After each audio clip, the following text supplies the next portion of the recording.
Assalamualaikum warahmatullahi wabarakatuh. Di kesempatan kali ini, video kali ini kita akan melanjutkan pembahasan tentang vektor. Nah, di video ini kita akan membahas tentang menghitung resultan vektor dengan metode atau cara penguraian vektor. Oke, apa itu metode penguraian vektor? Sebelum kita membahas lebih lanjut tentang metode penguraian vektor, kita akan terlebih dahulu memahami suatu konsep penting, konsep matematik yang akan kita gunakan di penguraian vektor, yaitu dasar dari trigonometri. Oke, dasar trigonometri ini kita akan mengenal yang namanya atau menggunakan yang namanya sinus, yang disingkat dengan sin, kemudian ada cosinus, cos, dan tangen atau tan. Nah, ketiga trigonometri ini yang kita gunakan. Nah, di sini kita akan mempelajari sedikit saja karena untuk lebih mendalam akan dipelajari di pelajaran matematika. Nah, karena di matematika kalian belum dapatkan, jadi kita di fisika akan kita gunakan lebih dahulu. Jadi kita jelaskan sedikit saja dasar-dasarnya. Nah, apa itu sin cos tan? Nah, sin cos tan ini adalah nilai dari satu sudut ya. Sudut itu kan yang derajat itu ya. Nah, dasarnya itu adalah segitiga siku-siku ya. Nah, nilai perbandingan sisi-sisi dari segitiga siku-siku. Nah, maksudnya begini. Kita gambarkan terlebih dahulu segitiga siku-siku. Kita gunakan warna merah misalnya. Ini ada segitiga siku-siku.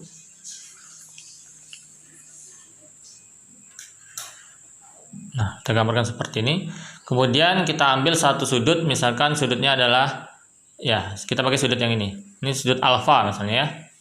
Maka dari segitiga siku-siku di sini, ini dinamakan dengan sisi depan ya, sisi yang berada di depan sudut alfa menghadap ke kanan ya. Maka ini adalah sisi depannya, sisi depan sudut alfa. Kemudian sisi yang ini adalah sisi samping sudut alfa.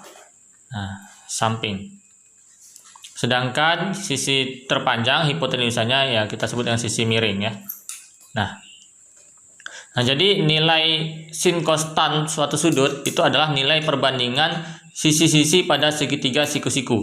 Nah, itu dasarnya. Nah, untuk nilai sinus alfa merupakan perbandingan antara sisi depan sudut terhadap sisi miringnya. Oke, bisa diingat perbandingan sisi depan terhadap sisi miringnya, sehingga sering digunakan hafalan untuk mengingatnya itu dengan singkatan sin demi ya, sin demi, yaitu sinus adalah depan per miring. Oke, boleh kita gunakan ini, boleh kalian gunakan hafalan itu juga. Kemudian untuk nilai cos alfa ini diperoleh dari perbandingan sisi samping dan sisi miringnya. Jadi samping per sisi miring ya. Ya, singkatannya dikenal dengan cosami. Oke. Kemudian yang ketiga ada tan alfa. Tan alfa ini tidak lain adalah depan, perbandingan sisi depan dengan sisi samping. Ya, bisa diingat ya. Tan desa. Nah, tan alfa ini tidak lain juga adalah perbandingan antara nilai sinus alfa dengan cos alfa. Nah, ini harus dipahami baik-baik ya. Ini akan memudahkan untuk memahami konsep penguraian vektor nantinya. Oke. Nah, sekarang kita ambil satu contoh. Misalkan kita gambarkan di sini segitiga siku-siku. Oke. Dengan sudut alfa ya. Tidak kita ketahui sudutnya. Kemudian panjang sisi depannya di sini adalah 3 cm. Panjang sisi sampingnya di sini adalah 4 cm. Dan panjang sisi miringnya adalah 5 cm. Nah, oleh karena itu dari panjang sisi-sisi segitiga ini untuk sudut alfa kita bisa hitung nilai dari sinusnya. Nah, jika kita ingin mencari nilai sin dari sudut alfa, berarti gunakan tadi depan per miring. Nah, sisi depan sudut yaitu adalah 3 cm. Berarti 3, sisi miringnya adalah 5. 3 per 5. Ya, atau 0,6 kita desimalkan. Kemudian kalau kita ingin mengetahui nilai cos alfanya, berarti kita gunakan perbandingan sisi samping dengan sisi miring. Berarti 4/5, desimalnya 0,8. Kalau tangan alfanya, ya kita gunakan depan per samping, 3/4 ya, atau 0,75. Oke, bisa dipahami ya maksudnya. Nah, kita ganti misalkan posisi sudutnya ya, kita ganti posisi sudutnya. Misalkan kita menggunakan segitiga kan tidak hanya satu sudut. Nah, sekarang kita ganti sudutnya di segitiga yang sama. Ingat, segitiga itu memiliki 3 sudut ya. Misalkan kita ganti posisi sudutnya itu yang di sini. Nah, ini sudut. Ya, kita kasih nama sudut beta sekarang ya. Oke, kita kasih nama sudut beta. Nah, maka jika untuk sudut beta di sini nilai sin cos tan-nya apakah sama dengan sudut alfa tadi? Oke. Kita lihat di sini untuk sudut beta, maka sisi depannya tidak lagi 3 cm, tetapi sudut beta ini menghadap ke sini. Ya, sehingga 4 cm lah menjadi sisi depannya. Oke, bisa dipahami ya. Untuk penggunaan sisi depan itu yang mana? Itu di mana sudut itu menghadap, itu adalah sisi depan. Jadi sisi depannya sekarang ada 4. Sisi sampingnya baru sekarang adalah 3. Sisi miringnya tetap ada sisi terpanjangnya yaitu 5. Sehingga di sini sin alfanya bernilai 4/5. Ya, beda kan dengan yang alfa tadi di 0,8. Kemudian cos alfanya di sini menjadi samping per miring 3/5, 0,6, dan tan alfanya adalah 4/3, desimalnya 1,33. Gimana, bisa dipahami ya untuk konsep dasar dari perbandingan sisi segitiga siku-siku untuk nilai sin, cos, dan tangan. Nah, tadi sudah kita perlihatkan bahwa untuk nilai sudut yang berbeda, nilai sin, cos, dan tan-nya juga bisa berbeda. Nah, sudut itu kan banyak sekali ya, mulai dari 0 derajat hingga satu putaran 360 derajat, bisa juga lebih dari 360 derajat. Nah, untuk nilai sin, cos, tan-nya itu pun nanti juga akan beragam. Oke. Nah, nilai sin, cos, tan sudut-sudut tersebut bisa kita dapatkan dengan menggunakan yang namanya tabel matematik ataupun menggunakan bantuan alat hitung kalkulator. Nah, untuk soal-soal kita akan berikan tabel sin, cos, tan dari sudut-sudut istimewa ya. Jadi ada yang namanya dikenal dengan sudut-sudut istimewa, yaitu nilai dari sudut-sudut istimewa tersebut, sin, cos, tan-nya itu mudah untuk diingat atau dihafal. Nah, ini adalah nilai dari sin, cos, tan sudut-sudut istimewa. Ada 0 derajat, 30 derajat, 45 derajat, 60 derajat, 90 derajat. Dan tambahan kalau di fisika itu sering juga menggunakan sudut 37 derajat dan 53 derajat. Nah, kalau kita perhatikan nilai sin-nya di sini terhadap nilai cos-nya itu kan kalau sin 0 itu 0, sin 30 1/2, sin 45 1/2 akar 2, sin 60 1/2 akar 3, sin 90 derajat ini adalah 1. Nah, kalau cos-nya itu cara mengingatnya itu dikebalikan ya. Sin 90-nya 0 ya. Jadi kebalikan kalau kita lihat di sini ya. Nanti sin 0-nya cos 0-nya adalah maksudnya tadi cos. Nah, kalau kita lihat di sini nilainya kebalikan. Cos 90-nya 1, nanti cos 0-nya adalah Nah, kalau kita lihat di sini nilainya kebalikan untuk cosinus. Nilai cos 90-nya ini menjadi 0, sedangkan cos 0 derajatnya di sini adalah 1. Nah, sedangkan untuk nilai tangannya di sini bisa kita bagi saja nilai sin dan cosnya gitu ya. Oke. Nah, ini bisa kalian jadikan pedoman untuk mengerjakan soal-soal kedepannya. Nah, lebih baik ini dihafal gitu ya. Kita kembali ke topik utama, yaitu menghitung resultan vektor menggunakan metode penguraian. Nah, yang dimaksud dengan metode penguraian di sini adalah menghitung komponen-komponen vektor tersebut yang akan kita uraikan. Ada 2 komponen vektor, yaitu komponen vektor pada sumbu X dan komponen vektor pada sumbu Y. Nah, langsung saja kita ke contoh. Di sini kita gambarkan terlebih dahulu sumbu X dan sumbu Y. Oke, kemudian ada sebuah vektor yang akan kita uraikan. Di sini misalkan ini adalah vektor A. Oke, dengan vektor A dengan panjang 10 satuan, nilainya 10 satuan. Kemudian di sini terdapat sudut 30 derajat. Oke, sudut 30 derajat vektor A terhadap sumbu X-nya di sini. Nah, yang akan kita cari di sini adalah menghitung komponen vektor dari vektor A di sini. Jadi ada komponen vektor pada sumbu X-nya, AX dan AY. Nah, berapakah nilai atau panjang dari AX dan AY-nya di sini? Nah, kita akan gunakan yang sudah kita pelajari tadi, yaitu sin cos tan. Nah, untuk penguraian vektor kita menggunakannya itu antara sin dan jadi kita gunakan sin dan cos. Nah, yang jadi persoalannya, apakah AX-nya menggunakan sin atau cos, atau sebaliknya, apakah AY-nya menggunakan sin atau cos. Nah, jadi kita gambarkan dulu komponen vektornya di sini.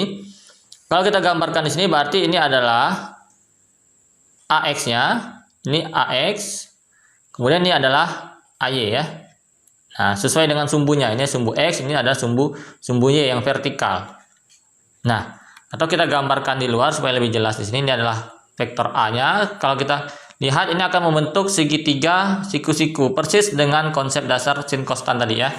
Nah, ini adalah Y-nya. Oke. Dan ini adalah X-nya. Untuk sudutnya ini penting kita gambarkannya adalah 30 derajat di sini.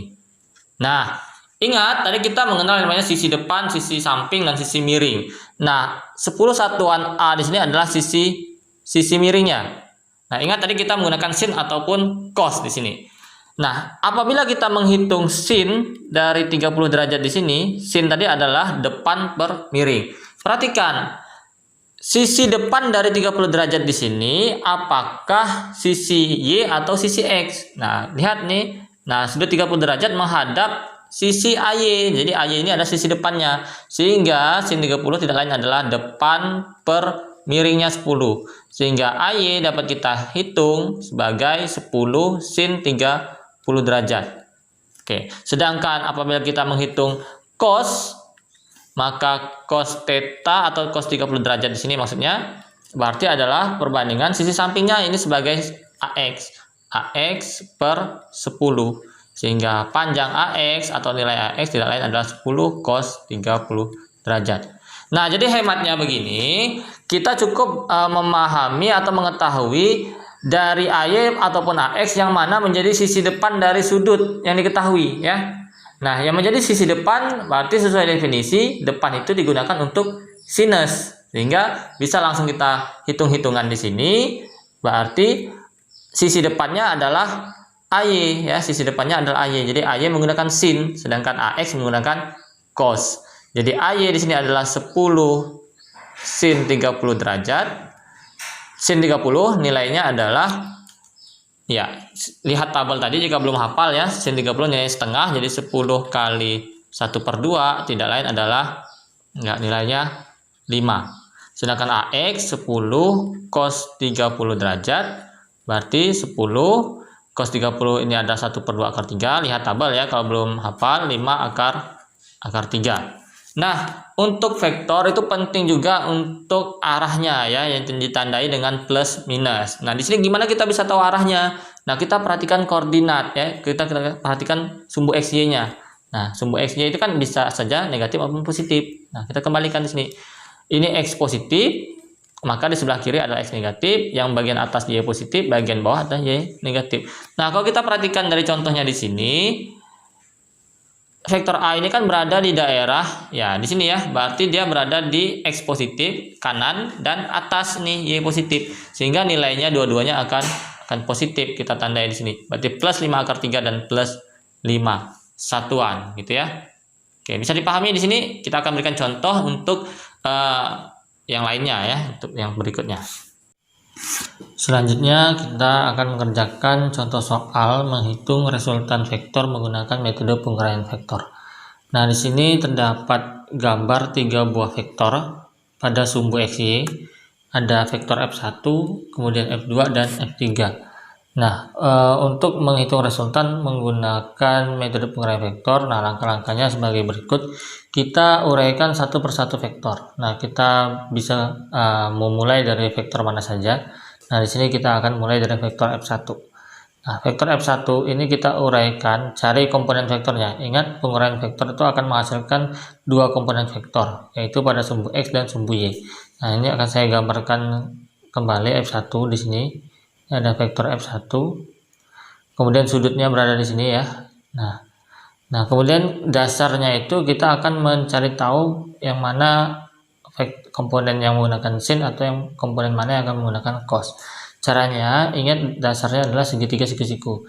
Nah, kita tutup sudut 30 derajat ini menjadi segitiga siku-siku. Nah, seperti ini. Ya, ini akan menjadi segitiga siku-siku. Nah, maka jika ini adalah F1 ya, maka yang horizontal ini adalah sumbu X-nya, ini adalah sumbu Y. Nah, perhatikan di sini. Yang menjadi sisi depan dari sudut 30 derajat berarti tidak lain adalah ya sisi X-nya sekarang. Nah, untuk sisi depan itu definisi sin atau cos. Ya, kita harus ingat definisi dari sin. Maka di sini F1-nya di sini akan terbagi menjadi F1 akan terbagi menjadi F1X dan F1Y. Oke. Untuk F1X-nya di sini karena ini ada sisi depan, maka ini depan berarti menggunakan sin ya. Berarti F1X-nya di sini adalah nilai F1-nya 12 dikali sin 30 derajat. Nah, sin 30 derajat jika masih belum ingat, lihat tabelnya yang di awal tadi, 12 dikali 1/2. Nilainya adalah 6. Oke, kemudian perhatikan plus minusnya. Lihat di sini F1 ya, maka X-nya itu berarti kan di sebelah kiri ya. Ini gambar F1-nya ini di sebelah kiri, berarti X-nya bernilai negatif. Oke, ini X negatif kan ya. Kalau sebelah sini X positif, berarti ini min 6 ya. Kemudian Y-nya karena ini sin pasti ini pakai cos Y-nya ya. Ini adalah sisi samping, berarti 12 cos dari 30 derajat. Cos 30 itu setengah akar 3. 12 dikali 1/2 akar 3. Berarti 6 akar 3. Oke. Nah, lihat kembali. Vektor F1 ini berada di atas atau di bawah? Nah, di sini berada di bawah, ke arah bawah.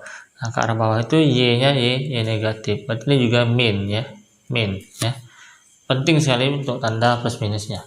Kemudian F2. Nah, kita perhatikan di sini F2. F2 akan kita uraikan menjadi 2. Ada F2X dan F2Y. Oke, F2 di sini gambarnya itu lurus ke atas ya. Nah, lurus ke atas. Ini F2. Oke. Nah, F2 kalau kita perhatikan di sini dia tidak membentuk sudut terhadap dia berada langsung di sumbu Y gitu ya. Artinya dia hanya memiliki komponen Y saja. Jadi kalau vektor yang seperti ini ya berada di salah satu sumbu, maka dia hanya memiliki satu komponen vektor ya. Jadi dia berada di sumbu Y berarti hanya ada di F2Y nilainya. Nah, yaitu 9. Nah, ini tidak perlu kita uraikan ya. Otomatis F2X-nya bernilai 0. Oke. Plus minusnya, nah F2 ini di atas ya, berarti sumbu Y-nya positif. Oke, jadi positif 9. Nah, satu lagi yaitu ada F3. F3 kita gambarkan sini adalah F3. Oke. Dengan sudut 60 derajat, maka kita tutup menjadi segitiga siku-siku. Nah, menjadi sisi depan ini adalah yang Y-nya ya, ini sisi depannya Y, sedangkan X-nya sisi samping. Berarti Y-nya yang menggunakan sin sekarang. Ini F3 kita jabarkan menjadi F3X dan F3Y. Nah, F3X-nya di sini samping, yang depannya tadi adalah Y. Nah, berarti Y-nya yang menggunakan sin, X-nya menggunakan cos. Jadi di sini adalah 12 cos 60 derajat dan di sini adalah 12 sin 60 derajat. Nah, cos 60 setengah ya. Nah, 12 dikali setengah. Oke, dihafalkan saja sin konstan itu lebih mudah jadinya. Ini 6. Nah, arahnya Nah, X-nya di sebelah mana nih? Nah, F3 ini di sebelah kiri, berarti X-nya juga bernilai negatif. Nah, selanjutnya di sini 12. Sin 60 itu 1/2 akar 3. Maka di sini menjadi 6 akar 3. Nah, F3 berada di atas ya. Nah, di atas berarti Y-nya tetap positif. Nah, sekarang kita coba perhatikan sini hasilnya. Untuk sumbu X-nya ada yang bernilai min 6, F1X, kemudian bernilai 0, F2X, dan min 6 untuk F3X. Nah, selanjutnya kita jumlahkan ya. Nah, kita jumlahkan untuk sumbu X-nya ya, resultan pada sumbu X-nya. Nah, kita gambarkan di sini.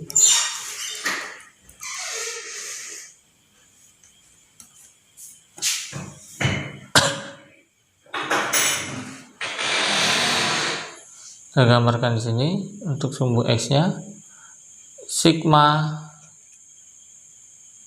X-nya tadi ada min 6, kemudian ada 0 dan min 6, berarti jumlahnya berapa? Ya, jumlahnya adalah min 12. Oke, min 6 tambah 0 tambah min 6. Kemudian jumlah yang sumbu Y ada berapa? Min 6 akar 3, kemudian ada 9 plus 6 akar 3. Oke, min 6 akar 3 ketemu 6 akar 3 menjadi 0 ya, berarti menjadi 9 saja. Oke, bisa dipahami, min 6 akar 3 tambah 9 tambah 6 akar 3 nanti akan menjadi 9, karena min 6 akar 3 ketemu plus 6 akar 3 menjadi 0, sisanya 9. Oke, nah ini belum selesai, ini masih hasil pada sumbu X dan sumbu Y ya, belum digabung menjadi satu. Nah, bagaimana menggabungkannya? Nah, kalau menggabungkannya berarti kita coba tuliskan di posisi yang lain. Maka tadi kita sudah dapatkan jumlah di sumbu X, ini resultan pada sumbu X-nya tadi adalah min 12, dan jumlah di sumbu Y-nya adalah 9 tadi ya. Nah, sehingga hasil akhirnya resultan vektor berarti menghitungnya adalah R sama dengan akar dari, nah ini rumus resultannya adalah akar dari jumlah yang X kuadrat plus jumlah yang Y kuadrat. Nah, berarti di sini kita dapatkan tadi jumlah X-nya adalah negatif 12 kuadrat. Di sini adalah 9 kuadrat. Berarti negatif 12 kuadrat adalah 144 ya. Plus 81. Ingat ya, negatif kalau kalikan negatif kan tetap positif ya. Maka di sini menjadi akar 225. Betul ya? Nah, akar 225. Akar 225 berapa? Nah, akar 225 adalah 15. Jadi hasil resultannya adalah 15 Newton. Nah, ini hasil akhirnya. Oke, bisa dipahami di sini ya untuk menghitung resultan vektor menggunakan metode penguraian vektor.